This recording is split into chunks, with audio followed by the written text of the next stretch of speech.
অনেক দিন আগের কথা। ইসামতি নামে একটা সুন্দর গ্রাম ছিল। সেই গ্রামে বাস করত রাবেয়া ও রহিম নামক এক দম্পতি। রহিম ভীষণ অলস প্রকৃতির মানুষ ছিল। সে কোনো কাজ করতে চাইতো না, দিনরাত শুয়ে বসে কাটিয়ে দিত। এ নিয়ে তার স্ত্রী রাবেয়া সবসময় কথা শোনাতো। একদিন, আচ্ছা শুনি, তোমার কি হয়েছে বলো তো? তোমার কি কোনোদিনও বুদ্ধি শুদ্ধি হবে না গো? তোমার বয়স কি বাড়ছে না কমছে বলো তো দেখি? এমন তো নয় যে বাবা মায়ের জমিদারি আছে, তাহলে বুঝতাম এত সম্পদ খাওয়ার মানুষ নেই, তাই তুমি শুয়ে বসে থাকো। কিন্তু এখন তো সেটাও নেই, এদিকে আমার হয়েছে যত জ্বালা। রাগ করছো কেন গিন্নি? জানো তো আমি একটু শুয়ে বসে থাকতে পছন্দ করি। এতে তুমি চিৎকার করে 5 বাড়ির মানুষ এক করে ফেলো, তাহলে আমার মান সম্মান থাকবে? তুমি আর চেঁচামেচি করো না, আমাকে আর একটু ঘুমোতে দাও দেখি। এখনো তোমার চোখে ঘুম আছে? সূর্য কখন উঠেছে সে খেয়াল আছে তোমার? আর রইল পড়ে তোমার মান সম্মান। এই গ্রামের সকলে জানে তোমার কর্মকাণ্ডের কথা, এ নিয়ে আমার কাউকে কিছু বলতে হবে না।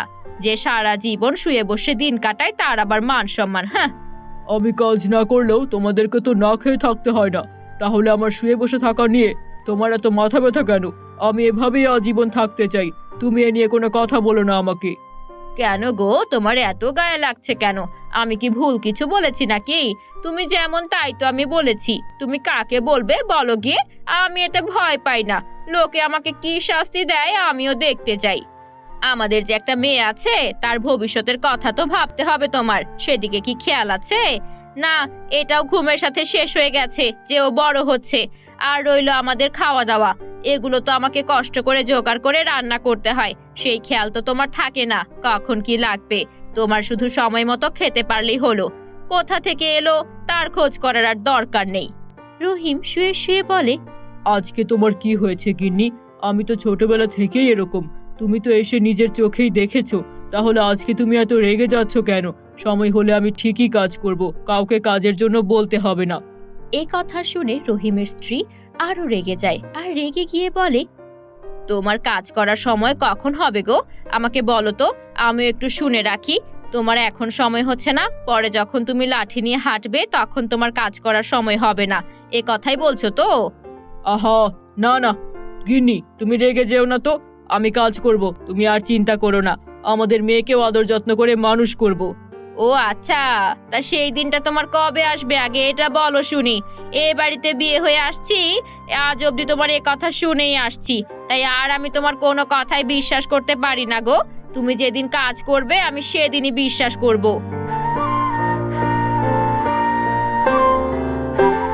ঠিক আছে, তুমি দেখো আমি অবশ্যই কাজ করতে যাব, কিন্তু গিন্নি আমি কি কাজ করব বলো তো? আমার তো কোনো কাজই করতে ভালো লাগে না। হ্যাঁ হ্যাঁ, যাও যাও, বাড়ির এই একটুখানি জায়গা আছে, তা চাষ করলে কি হয়, কিছু টাকাও তো কাজ করে তুমি আয় করতে পারো, তখন তো আমাদের সংসারটা ভালোভাবে চলে। তোমার তো সেই দিকে খেয়াল থাকে না, সব কিছু আমাকে দেখতে হয়। আমি আর পারবো না, কাল থেকে তুমি যদি কাজে না যাও তাহলে আর চুলায় হাঁড়ি বসবে না, এই আমি বলে রাখলাম, মনে রেখো। ঠিক আছে গিন্নি, মনে থাকবে। তুমি আর এই নিয়ে রাগারাগি করো না, সকাল সকাল বেরিয়ে পড়বো, তাহলে কোনো না কোনো কাজ ঠিক পেয়ে যাব। আচ্ছা আমি এখন একটু ঘুমাই, হ্যাঁ? কাল থেকে তো আবার কাজে যাব, তারপর আর ঘুমোতে পারবো না। হ্যাঁ, আজকেই তোমার শেষ ঘুম, কাল থেকে তুমি কাজে যাবে, আর কোনোদিন সকাল দুপুর ঘুমোতে পারবে না। পরের দিন সকালে রহিম কাজের উদ্দেশ্যে বাইরে যায়। এদিক সেদিক ঘোরাঘুরি করার পর সে কোনো কাজ পায় না। মন খারাপ করে বাড়ি ফিরে আসছিল সে, তখনই এক ঋষির সাথে দেখা। উনি বসে ধ্যান করছিলেন। তখন রহিম ওনাকে বলে, আচ্ছা বাবা, আমি কি আমার অলসতা কোনোদিনও কাটাতে পারবো না? আমার তো শুধু ঘুমিয়ে থাকতে ভালো লাগে, অন্য কোনো কাজ করতে মন চায় না। এ নিয়ে সব সময় বাড়িতে ঝগড়া লেগেই থাকে। কি করব, একটা উপায় বলে দিন না বাবা। ওহে, এ ব্যাপার, আমি সব বুঝতে পারছি। তোর অলসতা কাটানোর জন্য তোকে অনেক পরিশ্রম করতে হবে, তাহলেই তুই তোর অলসতা ত্যাগ করতে পারবি, সব সময় শক্তি ও পরিশ্রম করতে পারবি। আজ থেকে তুই কাজে লেগে পড়, যা বাড়িতে গিয়ে তোর কৃষি জমিতে কিছু সবজি চাষ কর, তাহলে তোর অলসতা দূর হয়ে যাবে। আর সময় মতো পরিশ্রম না করলে ফসল হয় না, এ কথা মনে রাখিস। কিন্তু বাবা, আমার তো কোনো কৃষি জমি নেই, আমি কিভাবে সবজি চাষ করব? আর কারো কাছ থেকে জমি নেওয়ার মতো টাকাও নেই। কি করব এখন আমি? অন্য কোনো উপায় বলে দিন। আজ কোনো কাজই পেলাম না, এখন বাড়িতে গেলে গিন্নির অনেক কথা শুনতে হবে। ও, এই কথা, চেষ্টা তো করতেই হবে। চেষ্টা না করলে সাফল্য আসবে কি করে? এখন বাড়ি যা, দেখ গিন্নি চাষের জন্য কোনো জমির ব্যবস্থা করতে পারে কিনা। যদি না পারে তারপর আবার আসিস, আমি কিছু ভেবে রাখবো, তোকে জানাবো পরে। এখন আয়, আমার ধ্যানের সময় হয়েছে। ঠিক আছে বাবা, আজ তাহলে আমি যাই, কাল আবার আসবো। আপনি আমার জন্য কোনো একটা ব্যবস্থা বা উপায় বের করে রাখবেন। এরপর রহিম বাড়ি ফিরে যায় আর রাবেয়া জিজ্ঞেস করে, কি গো, তুমি এত তাড়াতাড়ি ফিরে এলে? নিশ্চয়ই তুমি কোনো কাজ পাওনি, তাই ফিরে এসেছো। আমি জানতাম তুমি কোথাও কোনো কাজ পাবে না। কেনই বা পাবে? তুমি যেই অলস, তোমার হাঁটতে অর্ধেক সময় কেটে যায়। কাজ করবে কখন? এখন তো আবার গিয়ে শুয়েই পড়বে। তোমার এটাই কাজ। আমি বুঝে গেছি, তোমার দ্বারা কিচ্ছু হবে না। গিন্নি, বিশ্বাস করো, আমি অনেক চেষ্টা করেছি কাজ করতে, কিন্তু কোথাও কাজ পাইনি, তাই ফিরে এসেছি। কাল আবার যাব, তুমি কোনো চিন্তা করো না গিন্নি। আজ না হোক কাল, কাজ তো পারবোই। তখন তাদের মেয়ে দৌড়ে আসে আর বলে, বাবা বাবা, তুমি এসেছো। তুমি কোথায় গিয়েছিলে? তোমাকে তো কোনোদিন বাইরে যেতে দেখি না। আজ তুমি কোথায় গিয়েছিলে আর কেনই বা গিয়েছিলে? মামনি, আমার একটু কাজ ছিল, কাজে বেরিয়েছিলাম। কেন, তোমার মা তোমাকে বকেছে? আমাকে বলো, আমি তোমার মাকে বকে দেব।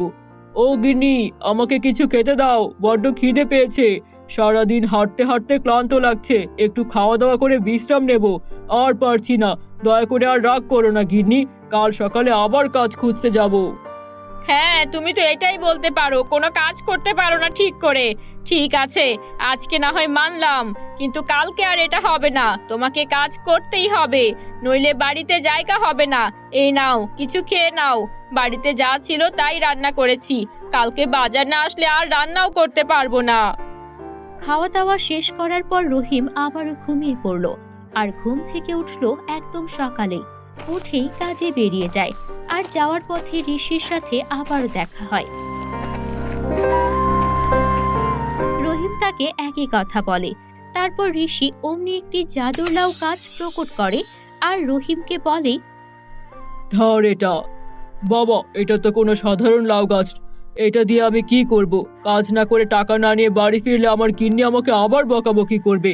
আমি এই লাউ গাছ নিয়ে যেতে পারবো না, আপনি অন্য কিছু উপায় বের করেন। ধুর বোকা, এটা সাধারণ লাউ গাছ নয়, এটি একটি জাদুর লাউ গাছ। আর এই লাউ গাছ অনেক উপকারী। এই লাউ খেলে অলসতা দূর হয়ে যায়, আর তুই কঠোর পরিশ্রমী হয়ে যাবি। পরিশ্রম করতে পারবি। আর এতে জায়গা বেশি দরকার হয় না, তোর বাড়ির আঙিনায় পুঁতে দিবি, তারপর আর কিছুই করতে হবে না। শুধু বাজারে গিয়ে জাদুর লাউ বিক্রি করবি, তাহলেই হবে। তারপর রহিম ওই জাদুর লাউয়ের চারা নিয়ে বাড়ি ফিরে যায় আর রাবেয়াকে গিয়ে সব ঘটনা খুলে বলে। ঠিক আছে, আমাকে লাউ গাছের চারাটা দাও, পুঁতে দিয়ে আসি।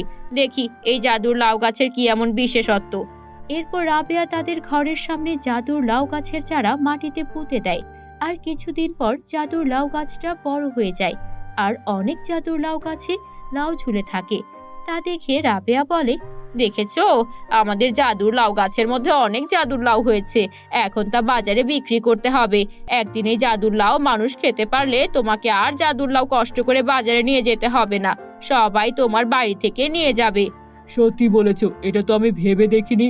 কিন্তু আমাদের গাছের জাদুর লাউ প্রথমে আমরা রান্না করে খাই, তারপর না হয় বাজারে বিক্রি করতে যাব।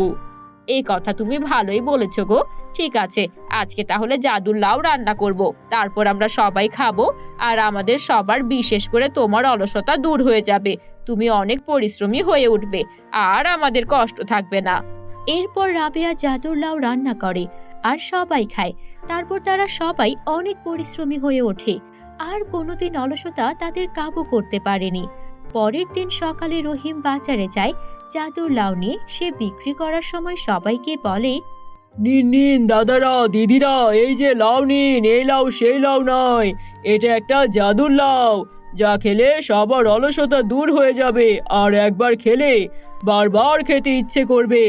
এমন সুস্বাদু জাদুর লাউ এখনই নিয়ে যান, নইলে শেষ হয়ে যাবে, পরে আফসোস করবেন। এরপর রহিমের কথা শুনে বাজারের সবাই জাদুর লাউ নিয়ে যায় আর রহিমের কাছে প্রচুর টাকা হয়ে যায়। তারা অনেক ধনী হয়ে যায়। তা দেখে গ্রামের একটি লোক, তার নাম ছিল রঘু, সে হিংসা করতে লাগে আর বলে, ঠিক আছে, আমিও দেখব রহিমের জাদুর লাউ গাছের জাদু আর রহিমের জাদুর লাউ গাছ কেটে আমার বাড়িতে পুঁতে দেব, তাহলে আমিও ধনী হয়ে যাব। কিন্তু রঘু জানতো না যে বদ মতলবে এই গাছ শাস্তিও দেয়। পরের দিন রঘু রাতের অন্ধকারে রহিমের জাদুর লাউ গাছের গোড়ায় গিয়ে জাদুর লাউ গাছটি কেটে ফেলার চেষ্টা করে। অমনি রঘু একদম বৃদ্ধ হয়ে যায় আর হাঁটতে নড়তে পারে না। সেখানেই বসে থাকে সারা রাত। এরপর সকাল হয়ে যায়। রহিম ও তার স্ত্রী রাবেয়া বাইরে বেরিয়ে দেখে একজন বৃদ্ধ লোক জাদুর লাউ গাছের গোড়ায় বসে আছে। রাবেয়া বৃদ্ধ লোককে বলে, কে আপনি আমাদের জাদুর লাউ গাছের গোড়ায়?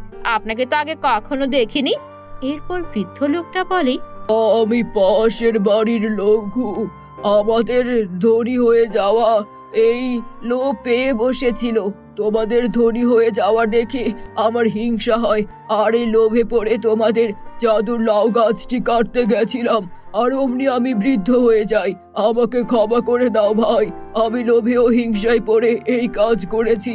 আমি আমার ভুল বুঝতে পেরেছি, তুমি আমাকে আগের মতো করে দাও। আমি আর কখনো কারো ক্ষতি করব না, আর নিজেকে পরিশুদ্ধ করে তুলব। ভাই, আপনি আমাকে ক্ষমা করে দিন, আমি তো জানি না কিভাবে ঠিক করতে হয়। আপনি পরের ক্ষতি করতে চেয়েছিলেন, তাই আমার মনে হয় সৃষ্টিকর্তা আপনাকে শাস্তি দিয়েছে।